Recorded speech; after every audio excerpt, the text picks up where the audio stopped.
ಜನ ಜಾನುವಾರು ರೈತರಿಗೆ ಮಾರಕವಾಗುವ ಉಕ್ಕಿನ ಕೈಗಾರಿಕಾ ಸ್ಥಾಪಿಸಬೇಡಿ. ಕೇಂದ್ರ ಬೃಹತ್ ಕೈಗಾರಿಕಾ ಸಚಿವ ಎಚ್.ಡಿ. ಕುಮಾರಸ್ವಾಮಿ ಸ್ಪಷ್ಟನೆ.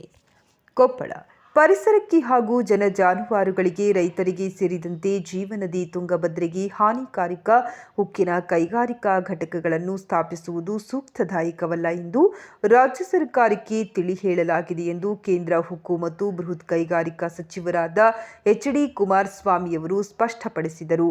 ಅವರು ರವಿವಾರ ಖಾಸಗಿ ಕಾರ್ಯಕ್ರಮಕ್ಕೆ ನಗರಕ್ಕೆ ಆಗಮಿಸಿದ್ದ ಸಚಿವರು ಪತ್ರಿಕಾ ಹಾಗೂ ಮಾಧ್ಯಮದವರ ಜೊತೆ ಮಾತನಾಡಿ, ಕೊಪ್ಪಳ ನಗರದಲ್ಲಿ ಬಲ್ಡೋಟ ಸಮೂಹದ ಉದ್ದೇಶಿತ ಉಕ್ಕು ಕಾರ್ಖಾನೆ ಸ್ಥಾಪನೆಗೆ ವ್ಯಕ್ತವಾಗಿರುವ ವಿರೋಧ ಹಾಗೂ ಶ್ರೀ ಗವಿಮಠದ ಶ್ರೀ ಗವಿಸಿದ್ದೇಶ್ವರ ಸ್ವಾಮೀಜಿಯವರ ನಿಲುವಿನ ಕುರಿತು ಕೇಳಿದ ಪ್ರಶ್ನೆಗೆ ಉತ್ತರಿಸಿದ ಸಚಿವರು, ಸದರಿ ನೂತನ ಕಾರ್ಖಾನೆ ಸ್ಥಾಪನೆಗೆ ಸಂಬಂಧಿಸಿದಂತೆ ರಾಜ್ಯ ಸರ್ಕಾರ ಹಾಗೂ ಸ್ಥಳೀಯ ಕಂಪನಿಯೊಂದು ಒಪ್ಪಂದ ಮಾಡಿಕೊಂಡಿವೆ. ಇದು ಕೇಂದ್ರದ ಯೋಜನೆಯಲ್ಲ. ವಿರೋಧದ ಬಗ್ಗೆ ಕಾರ್ಖಾನೆ ಸ್ಥಾಪನೆಗೆ ಸೂಕ್ತ ಅಲ್ಲ ಎಂದು ರಾಜ್ಯ ಸರ್ಕಾರಕ್ಕೆ ಸ್ಪಷ್ಟವಾಗಿ ತಿಳಿಸಿದ್ದೇನೆ. ಕೊಪ್ಪಳದಲ್ಲಿ ಕೈಗಾರಿಕಾ ಘಟಕದ ಸ್ಥಾಪನೆಯ ವಿರೋಧಕ್ಕೆ ನಮ್ಮ ಪಕ್ಷದ ಸಹಮತವೂ ಹೊಂದಿದೆ. ಸರ್ಕಾರ ಕೊಪ್ಪಳದ ಜನತೆ ಹಾಗೂ ಸ್ವಾಮೀಜಿಯವರ ಜೊತೆ ಸಭೆ ನಡೆಸಿ ಈ ವಿಷಯದ ಸಮಾಲೋಚನೆ ನಡೆಸಬೇಕು, ತೀರ್ಮಾನಿಸಬೇಕೆಂದು ಸಲಹೆ ನೀಡಿದ್ದೇನೆ. ಈ ಸಂದರ್ಭದಲ್ಲಿ ಪಕ್ಷದ ರಾಜ್ಯ ಕೋರ್ ಕಮಿಟಿ ಸದಸ್ಯರಾದ ಸಿ.ವಿ. ಚಂದ್ರಶೇಖರ್, ಮಾಜಿ ಸಚಿವರಾದ ವೆಂಕಟರಾವ್ ನಾಡಗೌಡ, ಪಕ್ಷದ ಕಾರ್ಯಾಧ್ಯಕ್ಷ ರಾಜು ನಾಯಕ್ ಇತರರು ಉಪಸ್ಥಿತರಿದ್ದರು. ಅವಕಾಶ ಕೊಡಬೇಕು. ಇದು ಕೇಂದ್ರ ಸರ್ಕಾರ ಮಾಡಿದ್ದಲ್ಲ. ಯಾವುದೇ ಸರ್ಕಾರ ಇರಲಿ, ಜನಸಾಮಾನ್ಯರ ಒಂದು ಬದುಕಿನ ಮೇಲೆ, ಆರೋಗ್ಯದ ಮೇಲೆ ಸಮಸ್ಯೆ ಆಗದೇ ಇರತಕ್ಕಂಥ ರೀತಿಯಲ್ಲಿ ಇವತ್ತು ಕಾರ್ಯಕ್ರಮಗಳನ್ನು ರೂಪಿಸಬೇಕು. ಇವತ್ತು ನಮ್ಮ ಕೇಂದ್ರ ಸರ್ಕಾರದ ನೀತಿನೇ ಯಾವೊಂದು ಕಾರ್ಬನ್ ಎಮಿಷನ್ ಇದೆ ಅದನ್ನು ಇವತ್ತು ಕಡಿತಗೊಳಿಸಬೇಕು ಅಂತ ಹಲವಾರು ರೀತಿಯ ಯೋಜನೆಗಳನ್ನು ಕೇಂದ್ರ ಸರ್ಕಾರದ ಅನುಷ್ಠಾನಕ್ಕೆ ತರ್ತಾ ಇದೆ. ಗ್ರೀನ್ ಸ್ಟೀಲ್ ಪ್ರೊಡಕ್ಷನ್ ಇರ್ಬೋದು, ಹೈಡ್ರೋಜನ್ ಉಪಯೋಗ ಮಾಡಿ ಇವತ್ತು ಪ್ರೊಡಕ್ಷನ್ ಮಾಡತಕ್ಕಂಥದ್ದು ಇರ್ಬೋದು. ಹೀಗೆ ಹಲವಾರು ರೀತಿಯಲ್ಲಿ ಇವತ್ತು ಪರಿಸರದ ಮೇಲೆ ಆಗ್ತಾ ಇರತಕ್ಕಂಥ ಹಾನಿಗೆ ಯಾವ ರೀತಿಯಲ್ಲಿ ತಡೆ, ಇದನ್ನು ಕಂಟ್ರೋಲ್ ತರಬೇಕು ಅನ್ನೋದಕ್ಕೆ ಹಲವಾರು ಯೋಜನೆಗಳನ್ನು ತರ್ತಾ ಇದೆ. ಸರ್, ಕೇಂದ್ರ ಸರ್ಕಾರ ನಿಲುವೇನು ಈ ವಿಚಾರದಲ್ಲಿ? ಜನಸಾಮಾನ್ಯರು ಹೋರಾಟ ಮಾಡ್ತಾರೆ. ಕೇಂದ್ರ ಸರ್ಕಾರ ಅಲ್ಲ, ನೀವು ಸರ್ಕಾರ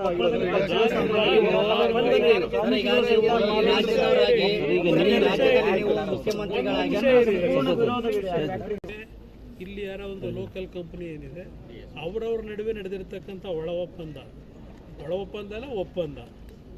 ಇದು ನನ್ನ ಮುಂದೆ ಇದೇನು ಬಂದಿಲ್ಲ, ಪ್ರಪೋಸಲ್ ಕೇಂದ್ರ ಸರ್ಕಾರದ ಮುಂದೆ ಬಂದಿಲ್ಲ. ಇದು ರಾಜ್ಯ ಸರ್ಕಾರ ಮತ್ತು ಅವರ ನಡುವೆ ನಡೆದಿರ್ತಕ್ಕಂಥ ಒಪ್ಪಂದ. ನಾನು ರಾಜ್ಯ ಸರ್ಕಾರಕ್ಕೆ ಮೊದಲೇ ಹೇಳಿದ್ದೇನೆ, ಇದನ್ನು ಮಾಡಲಾಗಿದೆ. ಜನತೆಯ ವಿರೋಧಕ್ಕೆ ಮತ್ತು ಜನರಿಗೆ ಅನಾನುಕೂಲ ಆಗ್ತಕ್ಕಂಥ ರೀತಿಯಲ್ಲಿ ಯೋಜನೆಗಳನ್ನು ತರಬೇಡಿ ಅಂತ ಹೇಳ್ತಾರೆ. ಸರ್, ಜನ ಹೋರಾಟಕ್ಕೆ ಸ್ಪಂದನೆ ಕೊಡ್ತಾರೆ. ಈಗ ನಮ್ಮ ಪಕ್ಷವೇ ಜೊತೆಯಲ್ಲಿ ಬೆಂಬಲ, ಸ್ವಾಮೀಜಿ ಪಕ್ಷ ಇದರಲ್ಲಿ ಭಾಗವಹಿಸಿದ ಮೇಲೆ ವೈಯಕ್ತಿಕ ನನ್ನ ನಿಲುವು ಅದೇ ತಾನೆ. ಕೇಂದ್ರ ಸಚಿವರಾಗಿ ಕೆಲಸ ಮಾಡ್ತಾ ಇದ್ದಾರೆ. ನಾನು ಒಪ್ಪಿಗೆ ಕೊಟ್ಟ ಮೇಲೆ ಸ್ವಾಮೀಜಿಯವ್ರ ಜೊತೆ ಹೋರಾಟಕ್ಕೆ ಹೋಗಿದ್ದೆ. ಅವ್ರದ್ದೆಲ್ಲ ವಿಷಯ ಮೇಕೆದಾಟು ಪಾದಯಾತ್ರೆಗೆ ಚಿತ್ರರಂಗ ಸಾಥ್ ನೀಡಿಲ್ಲ. ಯಾರ್ಯಾರು ನಟ್ ಬೋಲ್ಟ್ ಅನ್ನ ಟೈಟ್ ಮಾಡ್ಬೇಕಂತ ಡಿ.ಕೆ. ಶಿವಕುಮಾರ್ ಹೇಳಿದ್ದಾರೆ. ಇಲ್ಲ, ನನಗೆ ಅದರ ಬಗ್ಗೆ ಚರ್ಚೆ ಮಾಡೋದಿಲ್ಲ. ಫಿಲ್ಮ್ ನಟರು ಯಾರು ಅದರ ಅವಶ್ಯಕತೆ ಇಲ್ಲ. ಈಗ ಅವರಿಗೆ 338 ಸ್ಥಾನ ಕೊಟ್ಟಿದ್ದಾರೆ. ಯಾರು ಬೆಂಬಲ ಕೊಟ್ಟರು ಬಿಟ್ಟಿರೋದು ಪ್ರಶ್ನೆ ಇಲ್ಲ. ರಾಜ್ಯದ ಜನ ಅವರಿಗೆ ಸಹಕಾರ ಕೊಟ್ಟಿದ್ದಾರಲ್ವ, ಅಧಿಕಾರ ಅವ್ರ ಕೈನಲ್ಲಿದೆ. ಪಾಪ ಬೀದಿಲೂ ಕರೆದಾಗ ನಟ್ಟು ಬೋಲ್ಟ್ ರಿಪೇರಿ ಮಾಡೋಕ್ಕೆ ಅಧಿಕಾರ ಕೊಟ್ಟಾರ. ನಟ್ಟು ಬೋಲ್ಟ್ನ ಏನಾದ್ರೂ ತೊಂದರೆ ಆದರೆ, ಲೂಸ್ ಆದರೆ ಸರಿಪಡಿಸೋದಕ್ಕೆ ಹಲವಾರು ರೀತಿಯ ತಜ್ಞರಿದ್ದಾರೆ, ಮಾಡ್ಕೊತಾರೆ. ಇವ್ರು ಏನು ಕೆಲಸ ಮಾಡಬೇಕು ಮಾಡಿ. ಸರ್, ಮತ್ತೊಂದು ಕಡೆ ಡಿ.ಕೆ. ಶಿವಕುಮಾರ್ ಅವರು ಇರ್ತಕ್ಕಂಥ ವಿಚಾರ, ಅದ್ರ ಬಗ್ಗೆ ನಾನು ಯಾಕೆ ತರ ವಿಜೇಂದ್ರ ಅವರು ಗೊತ್ತಿಲ್ಲ ಅವರು ಯಾವ ದೃಷ್ಟಿಯಲ್ಲಿ ಹೇಳಿದ್ದಾರೆ. ಅವರು ಒಂದು ರಾಷ್ಟ್ರೀಯ ಪಕ್ಷದ ರಾಜ್ಯ ಘಟಕದ ಅಧ್ಯಕ್ಷರಿದ್ದಾರೆ. ರಾಜ್ಯದಲ್ಲಿ ಹಲವಾರು ರೀತಿಯ ಬೆಳವಣಿಗೆಗಳು ನಡೀತಾ ಇದೆ. ಕಳೆದ ಒಂದು ವರ್ಷದಿಂದ ರಾಜ್ಯದ ಜನತೆಯ ಸಮಸ್ಯೆಗಳಿಗೆ ಏನು ಸ್ಪಂದನೆ ಆಗಬೇಕು ಅದರ ಬಗ್ಗೆ ಯಾರ್ದು ಚಿಂತನೆ ಇಲ್ಲ. ಏನು ಅಭಿವೃದ್ಧಿ ಆಗಬೇಕು ಅದರ ಬಗ್ಗೆ ಚಿಂತನೆ ಇಲ್ಲ. ಇಲ್ಲಿ ನಮ್ಮ ಮುಂದೆ ಇವತ್ತು ಪ್ರಮುಖವಾಗಿ ನಾವು ಕಾಣ್ತಾ ಇರ್ತಕ್ಕಂಥದ್ದು ಓನ್ಲಿ ರಾಜಕೀಯದ ಬೆಳವಣಿಗೆಗಳು. ಅವ್ರ ಬಗ್ಗೆ ಇವ್ರ ಬಗ್ಗೆ ಅವರು ಚರ್ಚೆಗಳು ನಡೀತಾ ಇದೆ. ಈಗ ಉದಾಹರಣೆಗೆ ನಿಮ್ಮ ಪಕ್ಕದ ಬಳ್ಳಾರಿ ಜಿಲ್ಲೆ ಬಾಣಂತಿನ ಸಾವುಗಳು ನಿರಂತರವಾಗಿ ನಡೀತಾನೆ ಇದೆ. ಅದ್ರ ಬಗ್ಗೆ ಚಿಂತೆ ಇಲ್ಲ. ಇವತ್ತು ಚಿಂತೆ ಯಾರಿಗೂ ಇಲ್ಲ. ಇವತ್ತು ಹಲವಾರು ಭಾಗದಲ್ಲಿ ಕಳೆದ ವರ್ಷ ಬೆಳೆ ನಷ್ಟ ಆಗಿದೆ, ಅತಿವೃಷ್ಟಿ ಅನಾವೃಷ್ಟಿನಲ್ಲಿ. ಇವತ್ತು ಪರಿಹಾರನ ಕೊಡಲಿಲ್ಲ ಯಾರಿಗೂ. ಇದು ಯಾವುದೂ ಚರ್ಚೆ ಇಲ್ಲ. ಈಗ ಕಲ್ಯಾಣ ಕರ್ನಾಟಕದ ಹೇಳಿ 5,000 ಕೋಟಿ ಘೋಷಣೆ ಮಾಡಿ 5 ರೂಪಾಯಿ ಕೊಟ್ಟಿಲ್ಲ. ಇದ್ರ ಬಗ್ಗೆ ಯಾರು ಚಿಂತೆ ಮಾಡ್ತಾರೆ? ಇಲ್ಲಿ ನನಗೆ ಬೇಕಾಗಿರೋದು ರಾಜಕೀಯದ ಬೆಳವಣಿಗೆಗಳು ಬೇರೆ, ಕ್ಷಿಪ್ರ ಕ್ರಾಂತಿಗಳು ಅವೆಲ್ಲ ಯಾವಾಗ ನಡೀಬೇಕು ನಡೀತಾ ಇರ್ತದೆ. ಇದರಲ್ಲಿ ಯಾವುದೇನು ಶಾಶ್ವತ ಅಲ್ಲ. ಆದರೆ ಜನ ಕೊಟ್ಟಂಥ ಅಧಿಕಾರವನ್ನು ಜನರ ಒಂದು ಬದುಕಿನ ಜೊತೆ ಚೆಲ್ಲಾಟ ಆಡಿದ್ರೆ ಕೆಲಸ ಮಾಡ್ತಕ್ಕಂಥ ನಿಟ್ಟಿನಲ್ಲಿ ಸರ್ಕಾರಗಳು ನಡೀಲಿ ಅನ್ನೋದು ಬರಬೇಕಿದೆ. ನನ್ನ ಉದ್ದೇಶ ಇದ್ದಂಥದ್ದು ಕನಿಷ್ಠ 1 ಲಕ್ಷ ಯುವಕರಿಗೆ ಉದ್ಯೋಗ ದೊರಕಬೇಕಾಗಿತ್ತು. 9 ಇಂಡಸ್ಟ್ರಿಯಲ್ ಕ್ಲಸ್ಟರ್ಗಳನ್ನು ರಾಜ್ಯದಲ್ಲಿ ತರಬೇಕು ಅಂತಕ್ಕಂಥ ಉದ್ದೇಶದಿಂದ ನಾನು 14 ತಿಂಗಳು ಆ ಶಾರ್ಟ್ ಪೀರಿಯಡ್ನಲ್ಲಿ ಮುಖ್ಯಮಂತ್ರಿ ಇದ್ದಾಗ ಕಾರ್ಯಕ್ರಮ ಜಾರಿಗೆ ತಂದೆ. ಅದಕ್ಕೆ 500 ಕೋಟಿ ಸಬ್ಸಿಡಿಯನ್ನು ಇಟ್ಟಿದ್ದೆ. ಕಲಬುರಗಿನಲ್ಲಿ, ಬೀದರ್ನಲ್ಲಿ, ಬಳ್ಳಾರಿನಲ್ಲಿ ಮತ್ತು ಚಿತ್ರದುರ್ಗ, ಮೈಸೂರು, ಈಗ 9 ಭಾಗದಲ್ಲಿ ಇಂಡಸ್ಟ್ರಿಯಲ್ ಕ್ಲಸ್ಟರ್ಗಳು ಚೈನಾದಲ್ಲಿ ಯಾವ ರೀತಿ ಇದೆ ಆ ಕಾಂಪಿಟ್ ವಿತ್ ಚೈನಾ ಅಂತಕ್ಕಂಥ ಯೋಜನೆಯನ್ನೇ ತರಬೇಕು ಅಂತ ಹೊರಟಿದ್ದೆ. ಇವತ್ತು ಮೊನ್ನೆ ನನಗೆ ಇಲ್ಲಿ ಏನೋ ಒಂದು ಸುಮಾರು 500 ಕೋಟಿ ಈಗಾಗಲೇ ಈ ಟಾಯ್ನ ಇಂಡಸ್ಟ್ರಿಗೆ ಇನ್ವೆಸ್ಟ್ಮೆಂಟ್ ಮಾಡಿದ್ದಾರೆ, ಬಂದಿದ್ದರು. ಇವತ್ತು ಪ್ರಧಾನಮಂತ್ರಿಗಳು ಹಲವಾರು ಬಾರಿ ಹೇಳಿದ್ದಾರೆ, ಇವತ್ತು ಎಂಟೈರ್ ವರ್ಲ್ಡಲ್ಲಿ ಟಾಯ್ ಇಂಡಸ್ಟ್ರಿಯ ಒಂದು ಚಟುವಟಿಕೆಗಳು ಎಷ್ಟು ಲಕ್ಷಾಂತರ ಕೋಟಿ ವ್ಯವಹಾರ ಇದೆ. ಇದರ ಸಿಂಹಪಾಲು ಇವತ್ತು ಚೈನಾದವನ್ನ ಇವತ್ತು ಪಡಿತಾ ಇದ್ದಾರೆ. ಇವತ್ತು ಅದಕ್ಕೆ ಪರ್ಯಾಯವಾಗಿ ಕರ್ನಾಟಕದಲ್ಲಿ ನಮ್ಮ ದೇಶದಲ್ಲಿ ತರಬೇಕು ಅಂತಕ್ಕಂಥದ್ದು ನಾನು ಉದ್ದೇಶ ಇಟ್ಕೊಂಡು ಮಾಡಿದ್ದೆ. ಇವತ್ತು ಅದು ಇನ್ನೂ ದೊಡ್ಡ ಮಟ್ಟದಲ್ಲಿ ಬೆಳಿಬೇಕು. ಪರಮಪೂಜ್ಯ ಸ್ವಾಮೀಜಿಯವರು ಹೇಳಿದ್ದಾರೆ, ಸತ್ಯ ಇದೆ.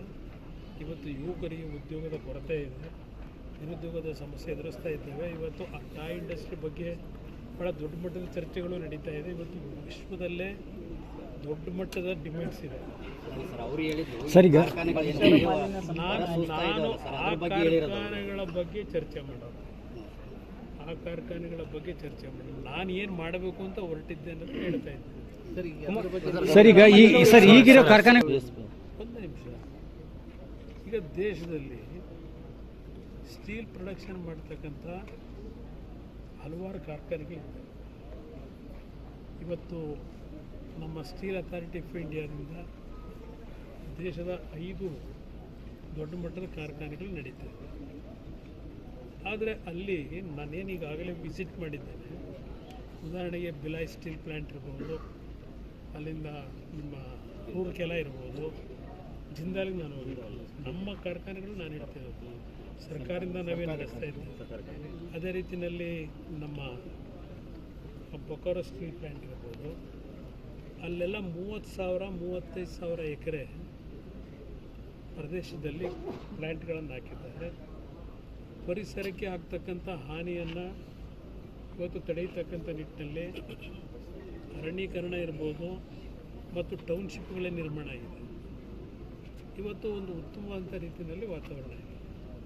ಅದಕ್ಕೆ ಪೂರಕವಾದಂಥ ರೀತಿಯಲ್ಲಿ ಸರ್ಕಾರ ತೀರ್ಮಾನ ಯಾವುದೇ ಒಂದು ಕಾರ್ಖಾನೆಗಳನ್ನು ತರಬೇಕಾದ್ರೆ ಪರಿಸರಕ್ಕೆ ಹಾನಿ ಆಗದೇ ಇರತಕ್ಕಂಥ ರೀತಿಯಲ್ಲಿ ಇವತ್ತು ಸರ್ಕಾರ ಕ್ರಮ ತೆಗೆದುಕೋಬೇಕು. ಎಲ್ಲ ರೀತಿ ದುರ್ಬಳಕೆ ಅಂತ ಹೇಳಿದೆ. ಅದಕ್ಕೆ ಎಲ್ಲ ರೀತಿ ದುರ್ಬಳಕೆ ಆಗೋಗಿದೆ. ರೈತರ ಹಣನೂ ದುರ್ಬಳಕೆ ಆಗಿದೆ, ಬಡವರ ಹಣನೂ ದುರ್ಬಳಕೆ ಆಗಿದೆ. ಅದರಿಂದ ಇಲ್ಲಿ ಪ್ರಶ್ನೆ ಒಂದು ಇಲಾಖೆದಲ್ಲ, ಎಲ್ಲ ಇಲಾಖೆಗಳ ಪರಿಸ್ಥಿತಿ ಏನಾಗಿದೆ ಅನ್ನೋದು ಎಲ್ರಿಗೂ ಗೊತ್ತಿರೋ ವಿಚಾರ. ಏನಾಗ್ತಾರೆ, ಕಾಲ ವಿಜ್ಞಾನ ಮಾಡ್ತದೆ ಬನ್ನಿ ನೋಡಿ.